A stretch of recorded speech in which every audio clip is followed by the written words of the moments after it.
¿Qué tal? Damos la bienvenida a este culto virtual de nuestra Iglesia Cristiana Carismática Cuadrangular, siguiendo a Jesús en los Arrayanes. Bienvenidos todos. Vamos a orar. Señor y Dios, te damos gracias por este día. Gracias porque tu Santo Espíritu está en medio de nosotros, en cada hogar, en cada lugar donde este video sea presentado. Damos gracias, Señor, porque tú eres nuestro faro, tú eres nuestra guía en todo lo que tiene que ver con nuestra vida aquí y en la eternidad. Que tu palabra, Señor, llegue a nuestros corazones produciendo fruto, Señor. En el nombre de tu Hijo Jesús. Amén. Ok, bienvenidos una vez más. Hoy es un día trascendental para el futuro de nuestra nación, de los colombianos. Pues realmente no sé en qué momento está usted viendo este video, pero pues fue programado inicialmente para ser estrenado en YouTube el 29 de mayo a las 10 de la mañana. De ahí en adelante no sé en qué momento usted está viendo. Y como les decía, pues en este momento que estamos presentando nuestro comentario, pues es un día trascendental para el futuro de los colombianos, porque hoy hay elecciones presidenciales en primera vuelta, por ahora. Sin embargo, nuestro futuro como hijos de Dios está en las manos de Dios. Sí, sí, claro, el resultado de las votaciones va a afectar a todos los colombianos, incluyéndonos, pero nosotros tenemos nuestra confianza, nuestra esperanza en Dios, en nuestro Padre Celestial. La soberanía de Dios, escúchame, la soberanía de Dios está por encima de quien obtenga más votos ahora o en una eventual segunda vuelta. La soberanía de Dios está por encima de cualquier autoridad humana.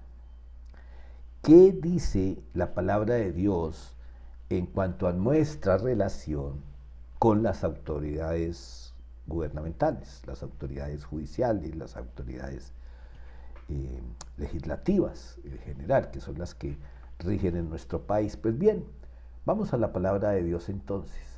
Dice en... Ok, pero qué pena, antes quería pues, dar el título de nuestra enseñanza, eligiendo bien, eligiendo bien. Es el título, pues aprovechando la coyuntura hoy de elecciones. Y encontré esta frase de Kofi Annan, un señor que fue el presidente de las Naciones Unidas, que dice, vivir es elegir, pero para elegir bien, debes saber quién eres y en lo que crees, para dónde quieres ir y por qué quieres llegar ahí. Me llamó la atención esta frase de este señor Anán, porque realmente todos los días estamos eligiendo. Sí, claro, las elecciones presidenciales pues tienen una fecha por un código que hay electoral, pero diariamente elegimos levantarnos, elegimos tomar un transporte u otro, elegimos desayunar, elegimos obedecer o desobedecer. Pero dice aquí que para elegir bien, pues uno sí debe tener como una identidad clara, y por eso decía yo hace un momento que si bien lo que va a pasar hoy en Colombia va a determinar el futuro de los colombianos, para nosotros que somos hijos de Dios, sabemos quiénes somos, pues sabemos que nuestro futuro está en las manos de Dios. Por eso dice ahí, y en lo que crees, yo creo en el Dios Todopoderoso, por encima de gobernantes que me simpaticen o no, yo creo en un Dios todopoderoso cuya voluntad, cuya soberanía está por encima de toda decisión humana. ¿Y a dónde quiero ir? Pregunta ahí, ¿para dónde quieres ir? Para hacer una buena elección. Bueno, si yo quiero ir a mi trabajo, tomaré el transporte que me lleva al trabajo. Y si yo quiero ir a la presencia de Dios, pues daré pasos para estar en la presencia de Dios. ¿Y por qué? ¿Por qué quiero llegar a un sitio determinado? Bueno, porque deseo, porque es mi responsabilidad y en nuestro caso como hijos de Dios porque es nuestro destino, gracias a la obra mesiánica y completa de Jesús. Eligiendo bien es el título para nuestra reflexión del día de hoy. Ahora sí vamos a la palabra de Dios. Dice Romanos capítulo 13, versículo 1. Toda persona, dice aquí, toda persona, no dice aquí solamente que la iglesia del Señor, no, toda persona debe someterse a las autoridades de gobierno, pues toda autoridad proviene de Dios y los que ocupan puestos de autoridad están allí colocados por Dios. Esta última frase en verde a veces es mal interpretada y se cree que Dios es una oficina de empleo, que los cargos los da Dios como moviendo fichas de ajedrez. Y realmente yo interpreto es que las autoridades son puestas por Dios. Esas autoridades Dios las puso porque necesitamos un control. Es decir, el Señor no puso los semáforos que hay en cada esquina, pero son autoridad porque nos dice pare o siga o alerta. Debemos de tener claro que la palabra del Señor es infalible, la palabra de Dios. Ahora, las interpretaciones sí se pueden dar en muchos aspectos. Toda persona debe someterse a las autoridades de gobierno. Entonces uno diría, hay una dictadura y un gobierno cruel, tirano. Pues analicemos un poquito este Romanos 13:1. Hay momentos en los que uno tiene que desobedecer a las autoridades. No debemos permitir que los gobernantes nos obliguen a desobedecer a Dios. Eso está claro. Yo me someto a las autoridades mientras sus órdenes no me estén llamando a desobedecer a Dios. Y aquí esto ya es para analizar Romanos 13:1. Jesús y sus discípulos no desobedecieron a la autoridad en ese momento de la historia. Y si los apóstoles luego, ya en el libro de Hechos, llegaron a tomar decisiones contrarias a las autoridades, fue por ser leales a Dios. Es decir, esa desobediencia inclusive les causó consecuencias graves, de amenazas, de golpes, de prisión, de tortura y hasta ejecuciones. Entonces nosotros, como ellos, si nos vemos obligados a desobedecer por causa del Señor, pues sí tenemos que asumir las consecuencias. No esperar que porque yo le estoy obedeciendo a Dios en contra de mi autoridad, no voy a tener que asumir consecuencias. Por eso este Romanos 13 tiene diferentes maneras de ser interpretado. En algo estamos todos de acuerdo, y es que queremos vivir en paz, queremos vivir tranquilos, pero sí queremos también poder ejercer nuestra fe con libertad. Y cuando un gobierno, como en muchos países, se opone a que ni siquiera se nombre la persona de Jesucristo, el nombre de Jesucristo, pues yo creo, estoy seguro de que todos nosotros desobedeceríamos, lo haríamos clandestinamente como sucede en muchos países de Asia y de otros lugares del mundo. Entonces vamos a mirar esta cita de Romanos 13:1, porque es que vale la pena hoy analizar, porque no sabemos qué gobierno llegue ni qué va a pasar en el mediano o largo plazo con nuestro país, aunque pues la Biblia sí nos advierte de muchas cosas de los últimos tiempos.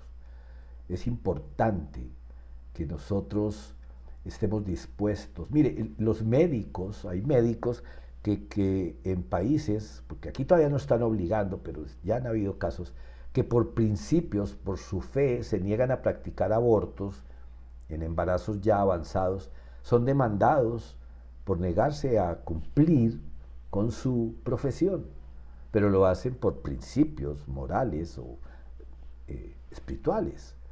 Y ya algunos han tenido que enfrentar sanciones, inclusive amenazas de retirarles su derecho a ejercer la profesión. Son ejemplos.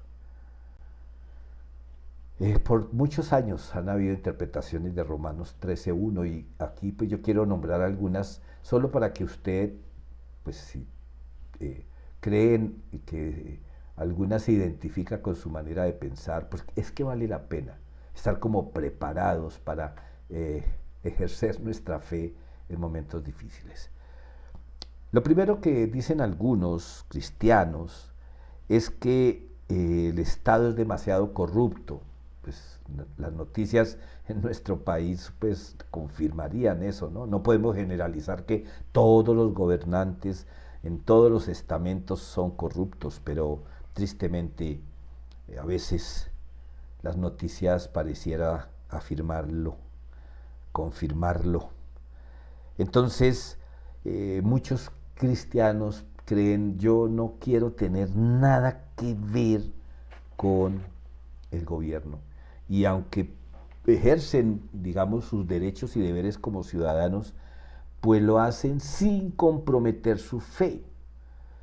Por ejemplo, hay cristianos que se niegan a trabajar en entidades del Estado, que no participan en elecciones ni en votaciones, que se niegan a prestar servicio militar, es decir, no quieren tener nada que ver con gobierno.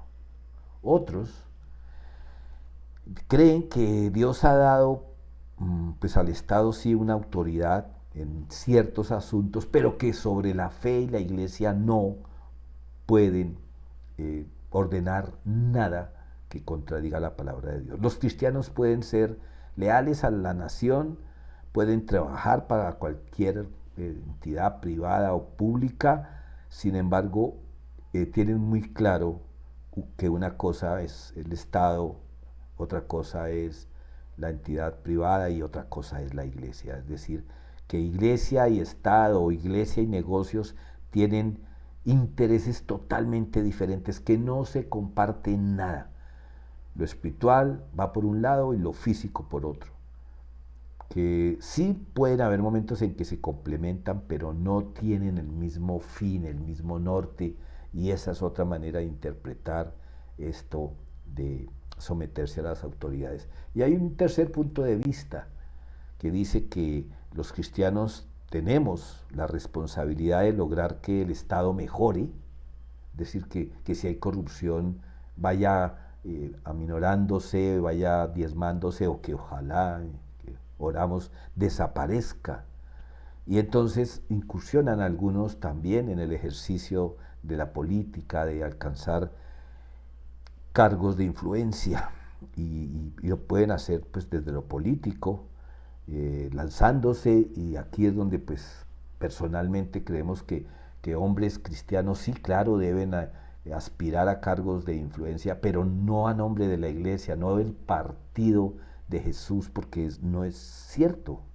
No pueden representar a todos tomando el nombre de cristianos, pero bueno, pasa, ¿no? Aquí y en otros países. Pero sí, uno, por ejemplo, si sabe que hay un aspirante al Senado que pertenece a cualquier partido político, pero uno sabe que es un hombre que trata en su vida particular o pública de obedecer a Dios, pues uno pensaría, ¿no?, en un candidato que respaldar. Pero bueno, estamos analizando un poco la manera en que la iglesia puede interpretar Romanos 13:1. El área moral afecta mucho la imagen de un cristiano. Así no se haya lanzado a la política, pastores o líderes reconocidos, autores de libros reconocidos, pueden ser muy honrados en el área de las finanzas, pero cualquier caída moral derrumba la imagen que tienen, ¿no? Y por eso es tan peligroso que personas se lancen a la política a nombre de la iglesia, porque afectan la iglesia, no afectan solamente a la persona. Este punto de vista último, pues la iglesia colombiana en algunos sectores han estado de acuerdo, otros no. Pero ninguno de los puntos de vista que hemos visto defiende o promueve la rebelión, los actos de violencia, las vías de hecho.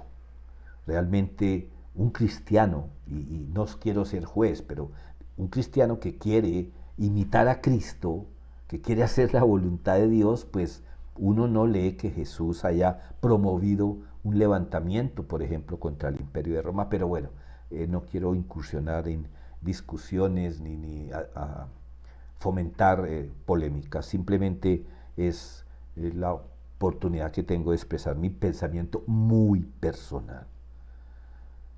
La única razón por la que yo me rebelaría y no necesariamente acudiendo o recurriendo a la violencia es si mi autoridad me está ordenando desobedecer a Dios en normas muy claras que Dios da moralmente en su palabra.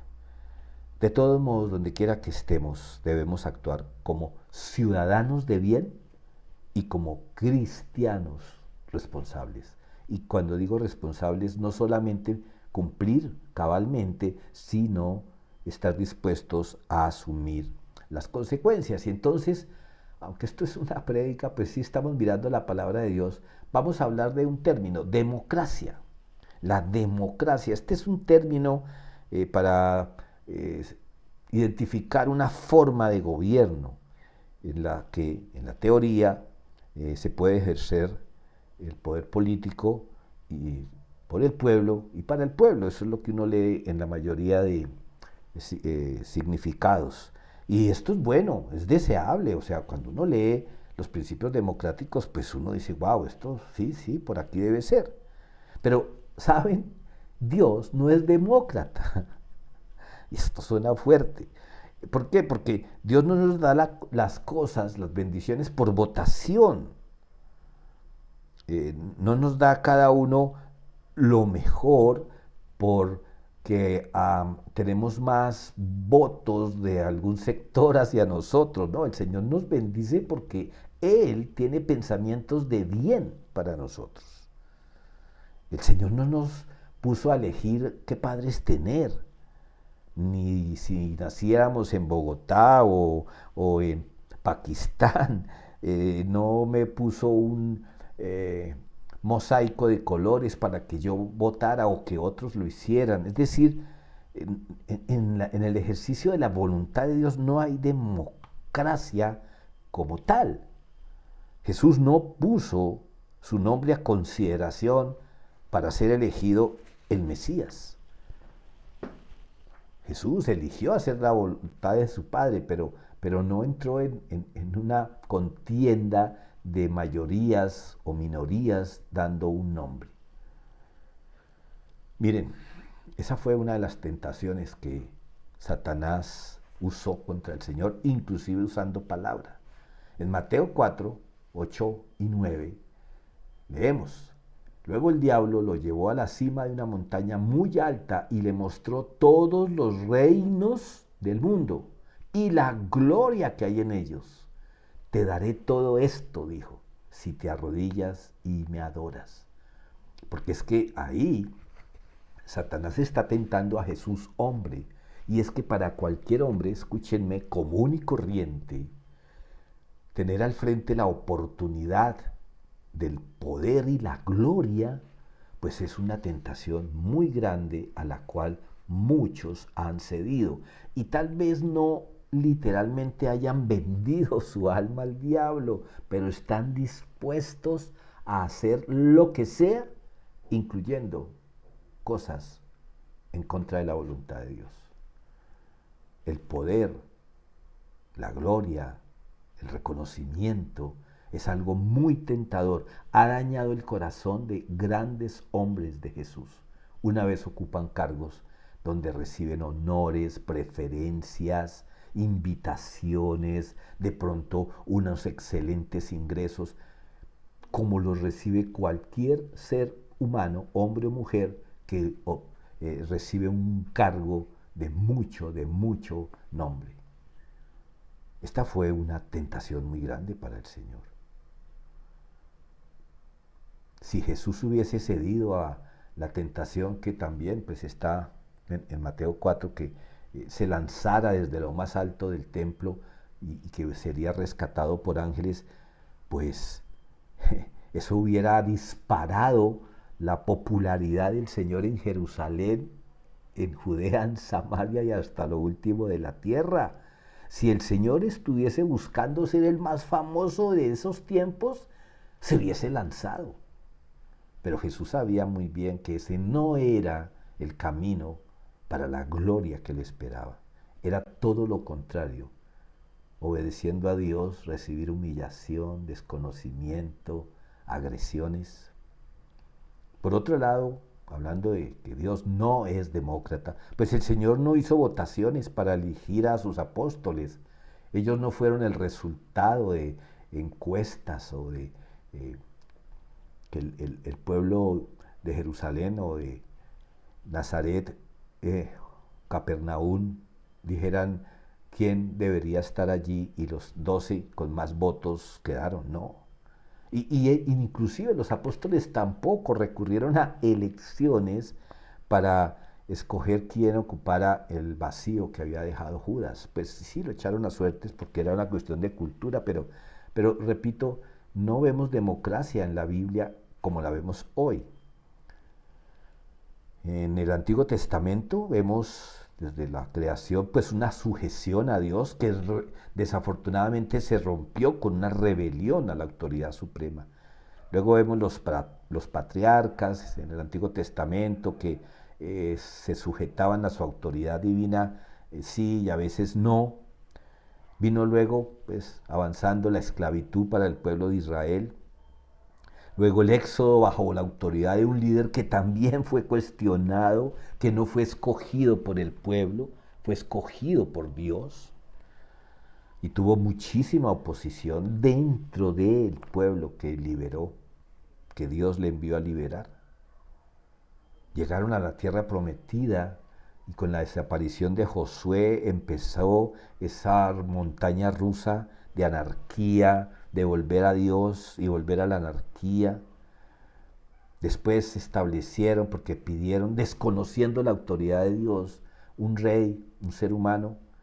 Y bueno, ahí está el gran desfile de reyes, empezando por Saúl y luego el reino dividido. Como vemos, ninguno de esos gobernantes fue producto de democracia, es que no existía entonces. Había monarquías en general por el mundo. Ninguna de esas autoridades fue puesta por elección del pueblo. Al contrario, el pueblo muchas veces se rebelaba contra las personas que ejercían la autoridad como reyes, como jueces, como guías. Y el Nuevo Testamento fue escrito bajo el dominio cruel, déspota, violento de los emperadores romanos. No había democracia, pero ni en planes. ¿Por qué hago este recuento? Porque a veces queremos tomar ciertos pasajes bíblicos en los que Dios intervino en gobiernos para aplicarlo ahora. Y claro, Dios es el mismo, por supuesto que sí. Pero el pueblo del común no tenía ningún derecho a protestar siquiera, a intutelar, a poner en entredicho la autoridad, en el caso del Nuevo Testamento, de los emperadores. Muchos de ellos y de los enviados a sus dominios fueron personas injustas, peligrosas, hasta sádicos, enfermos mentales. Y bueno, el propio apóstol Pablo en el Nuevo Testamento, bajo el Imperio Romano, que inclusive él en su persona sufrió mucho bajo el mandato de estos líderes injustos, escribió en Primera de Timoteo capítulo 2, versículos 1 y 2. En primer lugar, te ruego que ores por todos los seres humanos. Pídele a Dios que los ayude, intercede en su favor y da gracias por ellos. Y mira el 2. Ora de ese modo por los reyes y por todos los que están en autoridad para que podamos tener una vida pacífica y tranquila, caracterizada por la devoción a Dios y la dignidad. Claro, aquí no dice presidente, pero dice todos los que están en autoridad. Y hay algo muy clave que nosotros nos llama la atención que dice para que podamos tener una vida pacífica y tranquila, pero hay una condición para eso. caracterizada por la devoción a Dios. Ahí es donde creo que nosotros deberíamos de centrar nuestra oración, no pidiéndole a Dios que ponga como máxima autoridad en nuestro país un hombre que nosotros necesitamos, sino más bien orar para que el Señor ejerza con su misericordia y poder de su justicia sobre la persona que salga elegida. Todos debemos tener en cuenta lo que está aquí al final en verde claro, por la devoción a Dios y la dignidad. Si un gobierno de cualquier país, inclusive un gobierno local, un alcalde, un inspector, ejerciera su poder con devoción a Dios y buscando la dignidad de las personas, creo que eso sería un paraíso. Puede que haya ya en algunos lugares hombres o mujeres que tienen autoridad y le temen a Dios. Elecciones. Todos aquí deseamos tener una vida serena y en paz, pero no sabemos qué camino tomar, porque nos ponen al frente, lo que estamos viviendo en nuestro país, posiciones tan polarizadas que si tú expresas, aún dentro de la iglesia, simpatías hacia un candidato porque te llama la atención su discurso, alguna de las cosas que dicen, pues resulta que aún dentro de la misma familia de Cristo te pueden tildar, en este caso, de azul o de negro. Es de bendición orar por los gobernantes, no para que salgan elegidos, sino que una vez que son elegidos, oremos a ellos, a Dios por ellos. Porque miren, escúchenme, uno mira la historia y el presente, aún en la mejor de las democracias, yo no sé en qué país podríamos hablar de una democracia perfecta, no se puede garantizar que quienes salgan elegidos resulten personas de bien. No hay garantía. No nos pueden engañar diciéndonos que lo son. ¿Sabes por qué? Porque somos y seremos presas de engañadores, porque son seres humanos, inclusive hombres y mujeres que pueden tener las mejores intenciones, pero una vez obtienen el poder, olvidan sus promesas. Puede pasar también que la persona por la que usted votó, su candidato preferido, por el que quiere ver allá en el palacio presidencial, puede que no gane. No podemos alterar esa realidad, pero ¿sabes qué sí podemos tener influencia? En quien salga elegido, sea o no de nuestra simpatía, de orar. No el día que se posesione, todos los días. ¿Por qué? Porque esa persona todos los días va a tomar decisiones que nos afectan directa o indirectamente. Si queremos vivir una vida tranquila, es muy importante, es de vital importancia cumplir con nuestra responsabilidad de orar por los gobernantes, según instruía Pablo a Timoteo. Dios tiene poder para cambiar el corazón de hasta ese candidato que tú consideras que colabora con el enemigo. Porque el Señor es nuestra esperanza. ¿Recuerdan Romanos 15:13? Nuestra fuente de esperanza es Dios, no un gobernante. Porque cuando no tenemos esperanza ni confianza en un hombre, nuestras oraciones pueden aportar para que Dios sobre un milagro, porque si el Señor cambió la vida de muchos que me escuchan, incluyéndome yo que me estoy escuchando, Dios cambió mi vida, no puedo limitar a Dios para que cambie, transforme la vida de alguien que considero pueda ser de daño para el país. Los primeros cristianos oraron por sus gobernantes, por los que los perseguían. Y con el tiempo Y aquí podríamos analizar cuál fue la motivación, pero con el tiempo un emperador romano acogió la fe cristiana. Y sí, se afectó de sus idolatrías y todo, pero dejaron de perseguirlos por un tiempo. Oremos con fe, amados. Después del resultado, durante la transición y luego de la posesión, oremos, tengamos ese compromiso con Dios. Si yo en verdad amo a mi país, voy a orar por quien esté en el gobierno. Hagámonos parte de lo que Dios quiere hacer para nuestro país. En una democracia, nosotros como creyentes, pues participamos introduciendo el voto ahí en la urna, sí, es nuestra participación como ciudadanos, pero esa es una parte, diría yo, mínima. Nuestra participación como ciudadanos es poder ir al Dios Todopoderoso a orar por ese que salió elegido, independientemente, insisto, si esa persona era o no de mi simpatía. Hay que poner a Dios en el centro de nuestro Colombia y orar por los que van a gobernar, para que el Señor les dé ante todo sabiduría.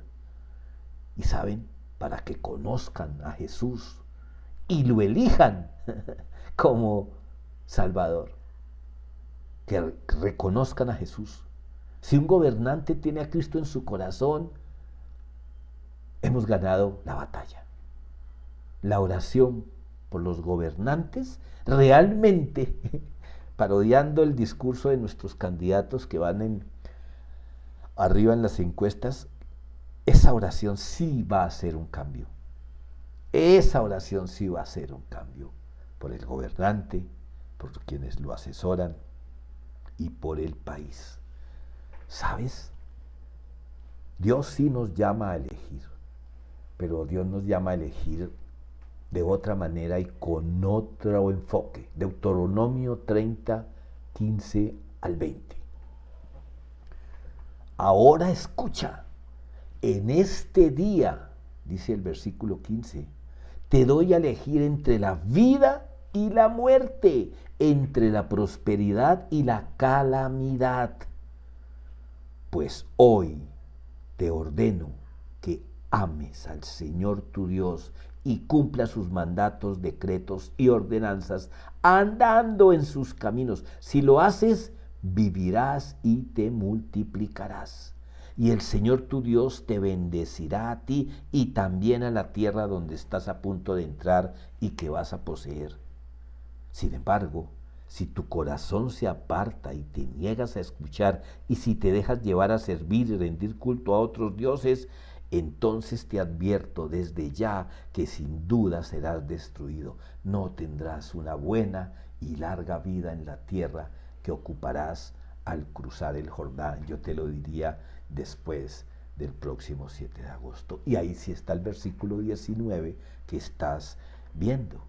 Hoy te he dado a elegir entre la vida y la muerte, entre bendiciones y maldiciones. Ahora pongo al cielo y a la tierra como testigo de la decisión que tomes. Ay, si eligieras la vida para que tú y tus descendientes puedan vivir. Mira, mis amados, esta elección que tú vas a hacer no es para que, si haces parte de la mayoría, te impongas. Esta elección que hoy y cada día has de tomar es la vida o la muerte. Es la obediencia a Dios o la rebelión a Dios. Y el Señor nos clama, ay, si eligieras la vida.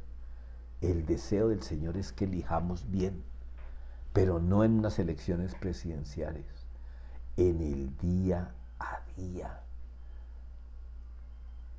Josué 24:15 ya había adjudicado los lotes de la tierra prometida, sentía que había cumplido ya con su misión que había recibido de Moisés, bueno, de Dios a través de Moisés.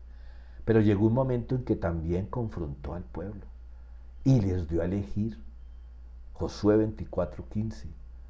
Pero si te niegas a servir al Señor, elige hoy mismo a quién servirás. ¿Acaso optarás por los dioses que tus antepasados sirvieron del otro lado del Éufrates?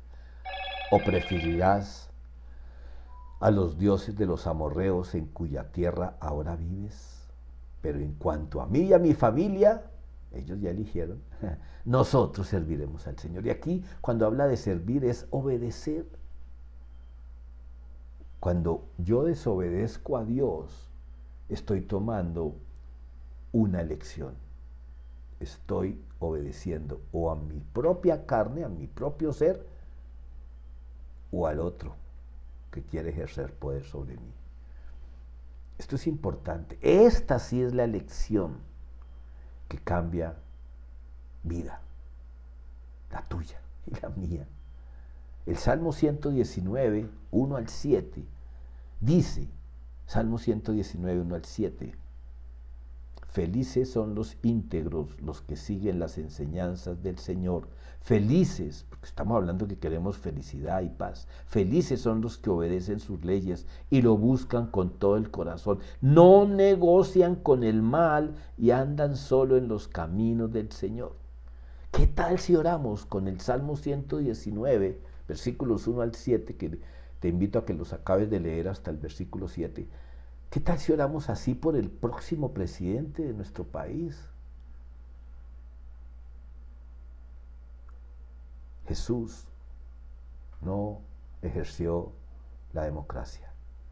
Jesús ejerce la democracia. Jesús eligió amarnos sin que lo merezcamos. Jesús nos eligió como sus hermanos. Él sí tomó una decisión: obedecer al Padre y dar su vida por nuestra salvación, por nuestro bienestar, aquí y en la eternidad.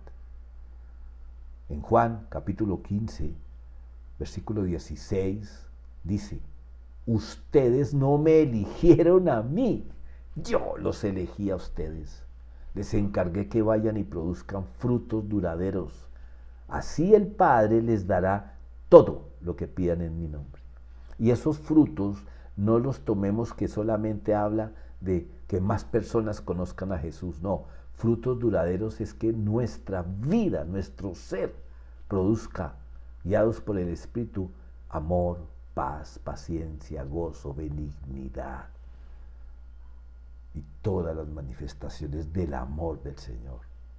No para que vayamos al cielo, no, para que el Señor nos bendiga aquí.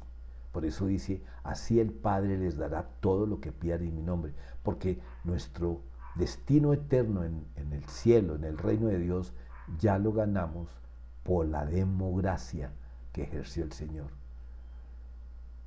El Señor escogió a sus discípulos en medio de personas que jamás nosotros tendríamos en cuenta para elegir en un cargo tan importante como extender el reino de Dios.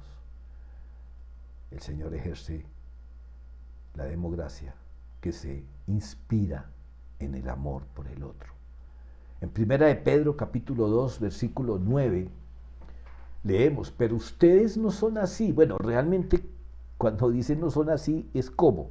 Bueno, porque dice en el versículo 8, que no está ahí en la diapositiva, porque algunos tropiezan porque no obedecen la palabra de Dios y por eso se enfrentan con el destino que les fue preparado. Es decir, a algunos les va mal en esta vida y lo que es peor, en la eternidad, porque deciden, eligen desobedecer a Dios. Entonces ahora sí que entremos en contexto aquí en el versículo 9. Pero ustedes no son así, porque son un pueblo, ¿cómo? Elegido, no un pueblo que elige. Fuimos elegidos. Somos sacerdotes del Rey, una nación santa, posesión exclusiva de Dios. Por eso pueden mostrar a otros la bondad de Dios. Por eso Él los ha llamado a salir de la oscuridad y entrar en su luz maravillosa. Nuestra vida debe iluminar, no debe traer dolor. Nuestra vida no debe ser un muro, nuestra vida debe ser un puente. Nosotros no debemos tomar parte en acciones que dañen a otros. Todo lo contrario. Cualquier manifestación violenta, escúcheme, así sea justa a los ojos de los hombres, no es una manifestación de luz, sino de oscuridad. Amados, es hora de entender que Jesús nos eligió y que nuestra tarea es hoy elegir la oración como instrumento de cambio en nuestro país. Sí, no sé cuándo estés viendo esto, pero si ya votaste, bueno, pero si lo estás viendo ahora que se está estrenando, pues sí, a votar, a ejercer ese derecho ciudadano. Pero nuestro real compromiso es orar en todo tiempo a partir de un resultado de estas elecciones por esa persona, por esas personas que van a recibir de parte de Dios el poder, la autoridad para influenciar en nuestro país, para bien o para mal. Debemos orar para que sea para bien. Hay citas en la Biblia, tú puedes encontrar muchas citas. Yo te voy a sugerir algunas, pero por favor, Salmo 72, 1 al 2 dice: oh Dios, concede al próximo presidente de Colombia tu amor por la justicia y da rectitud a quien vas a reemplazar al presidente actual. Ayúdale a juzgar correctamente a tu pueblo, que los pobres siempre reciban un trato imparcial.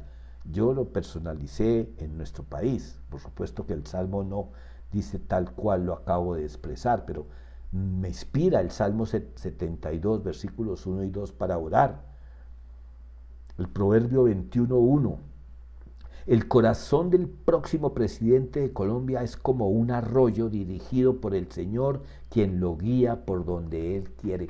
Que sea Dios el guía, el cauce del caudal de decisiones que tome el próximo presidente de nuestra nación. ¿Y qué tal Jeremías 29:7? Y nosotros como iglesia que trabajemos por la paz y la prosperidad de este país donde el Señor nos ha puesto. Pedimos al Señor por Colombia, porque del bienestar de Colombia dependerá el bienestar de la iglesia. Bendito Señor y Dios, te damos gracias porque pongas en nosotros esa inspiración diaria de que así como oramos por la familia, por los seres queridos, por nosotros mismos, tengamos siempre en nuestro corazón orar bendiciendo al próximo presidente de nuestra nación. Que esa sea nuestra elección hoy. Elegimos ser escuderos en oración del próximo presidente de Colombia. Y si lo haremos, seremos instrumento de Dios para bendecir al país. Yo creo que una oración básica para esto es: Señor, que el próximo presidente de Colombia te conozca como el Salvador, como el Señor, que te tema a ti, que busque en tu palabra, Señor, la guía para sus decisiones. Rodéalo de gente sabia. Aparta de él todas esas personas que pueden despertar su codicia, que pueden tratar como lo trató el enemigo con Jesús, de ofrecerle autoridad y gloria a cambio de la corrupción. Guarda el corazón del próximo presidente de nuestra nación, Señor. Te lo pedimos, te lo clamamos en el nombre poderoso de Cristo Jesús. Amén. Que el Señor nos bendiga a todos, incluyendo al nuevo presidente de nuestra nación. Hasta la próxima.